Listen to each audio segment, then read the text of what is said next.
آپ دیکھ رہے ہیں آدھی رات تک۔ کنری میں ایک گھر سے ملا ایسا پراسرار صندوق جس نے پھیلا دیا چاروں طرف خوف و ہراس۔ دوسری جانب جب کھلا اس صندوق کا راز تو رک گئی لوگوں کی سانسیں۔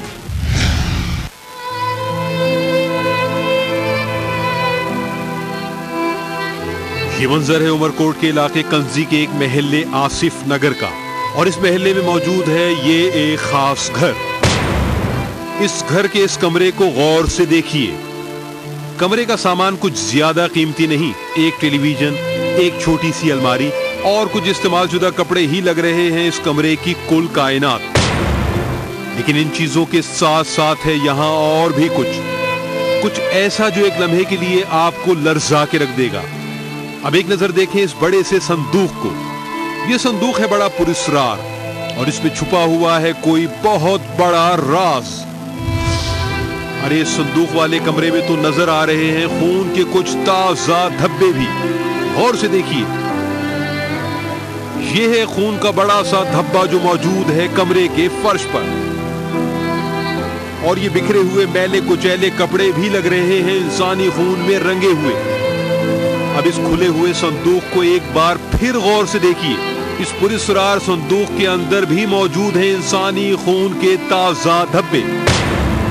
صندوق کے اندر موجود رضائیاں بھی ہیں خون آلود۔ یہ بھیانک اور خونی داستان ہے بڑی الجھی ہوئی۔ لیکن یہ گھر تو ہے ارشد تبسم جٹ کا، اور ارشد یہاں رہتا ہے اپنے 5 معصوم بچوں اور بیوی فرح کے ساتھ۔ لیکن ارشد تبسم جٹ کے گھر رکھے ہوئے ایک بڑے سے عام استعمال کے صندوق میں تازہ انسانی خون کیوں ہے پھیلا ہوا؟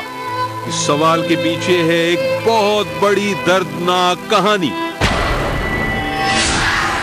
یہ صندوق والا گھر ہے ارشد تبسم کی ذاتی ملکیت، جہاں وہ رہتا تھا اپنی بیوی اور 5 بچوں کے ساتھ۔ لیکن ایک ہنستے بستے گھر کے صندوق میں تازہ انسانی خون کے دھبے تو سنا رہے ہیں کچھ اور ہی کہانی۔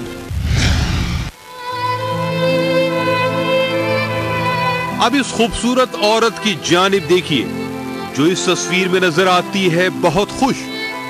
اس کے ہنستے کھلکھلاتے چہرے پر موجود ہیں زندگی کے سارے رنگ۔ یہ تصویر ہے فرح اور ارشد تبسم کی شادی کی، جو ہوئی تھی 9 سال پہلے۔ فرح تھی اپنی شادی کے موقع پر بڑی خوش و خرم۔ ارشد اور فرح کرتے تھے ایک دوسرے سے محبت اور کرنا چاہتے تھے شادی، لیکن ان دونوں کے گھر والوں کو یہ شادی منظور نہ تھی، کیونکہ ارشد تھا پہلے سے شادی شدہ اور ایک بچے کا باپ بھی۔ فرح تھی اپنے دل سے مجبور، اسی لیے وہ ہر قیمت پر شادی کرنا چاہتی تھی ارشد تبسم کے ساتھ۔ اسی لیے 9 سال قبل ایک دن دونوں نے کر دی اپنے خاندانوں سے بغاوت اور دونوں نے گھر سے بھاگ کر لی شادی۔ لیکن 9 سال کے بعد ارشد تبسم کے گھر میں ہونے والے پراسرار قتل نے سارے علاقے کو دہلا کے رکھ دیا۔ مرنے والا کوئی اور نہیں بلکہ یہ تو تھا گھر کا مالک ارشد تبسم۔ 5 بچوں کے باپ کو سر پر لوہے کی راڈ سے مار کر کیا گیا بے دردی سے قتل۔ یہ ٹھیک ہے کہ وقتی طور پر جذبات کی رو میں بہہ کر ارشد تبسم نے فرح سے شادی تو کر لی تھی، لیکن اس نے اپنا تعلق اپنی پہلی بیوی سے نہیں توڑا۔ اس تعلق کے برقرار رہنے کی ایک اور بڑی وجہ ارشد تبسم کا 10 سالہ بیٹا بھی تھا، مگر اس تعلق کی وجہ سے آہستہ آہستہ فرح اور ارشد تبسم کے رشتے میں تلخی آتی گئی۔ اس صورتحال نے 5 بچوں کی خوش شکل عورت کو بھی ایک دن کر دیا ارشد تبسم سے مکمل طور پر باغی۔ وہ ایک بار پھر پہلے کی طرح خوش و خرم رہنے لگی تھی، اور اس ہنسی خوشی کے پیچھے چھپا تھا فرح کا نیا عشق۔ ارشد تبسم سے یہ بات آخر کب تک چھپتی؟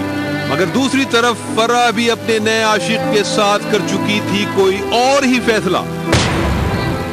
اسی لیے بات کھلنے پر فرح نے مانگی ارشد تبسم سے طلاق۔ ارشد تبسم اپنے 5 بچوں کی ماں کو طلاق دینے پر کسی طور راضی نہ تھا۔ طلاق نہ ملنے پر فرح گھر سے بھاگ گئی، مگر علاقے کے لوگوں کی مداخلت پر ہو گئی اس کی واپسی۔ لیکن فرح واپس آنے کے باوجود ارشد تبسم کے ساتھ زندگی گزارنے پر نہ تھی تیار۔